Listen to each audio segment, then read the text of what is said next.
for that discussion, and it's not for the nominee to make that decision. Well, that's an interesting comment, because the way you're being presented to the American people, with only 10% of the public documentation that could be provided to this committee, is going to reflect on you and your nomination. And of course you know that. Well, I guess again, looking at the nominee precedent, Senator, that was true in Justice Scalia's case. All his memos from 1974 to 1977, when he was head of the Office of Legal Counsel, a consequential time, at least as I understand it, might not have been disclosed. He's asked about that at his hearing. Chief Justice Roberts, 4 years of Deputy Solicitor General memos, which would have been potentially. So you're perfectly fine with this notion? No, I said I am. It's up to the chairman and you and the committee, the Senate, and the executive branch. In fairness, Judge Kavanaugh, I think it's up to you. I think it's up to you. If you said at this moment to this chairman and to this committee, stop, pause, hit the pause button. I don't want any cloud or shadow over this nomination. I trust the American people. I want them to trust me.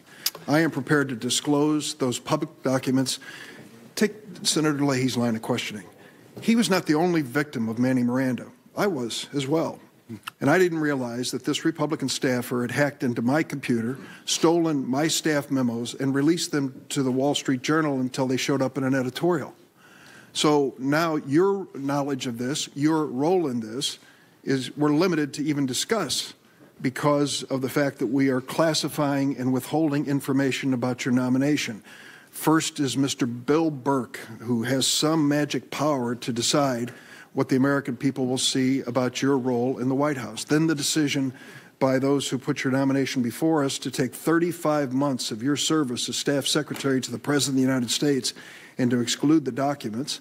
Then the unilateral classification of documents coming to this committee as committee classified in a manner no one has ever seen in the history of this committee. Judge Kavanaugh, that reflects on your reputation and your credibility.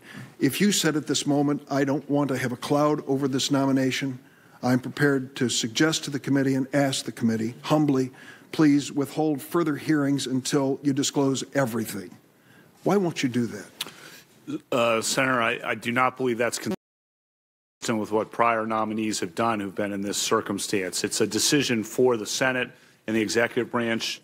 Justice Scalia explained that very clearly, I thought, in his hearing. Are you happy with that decision?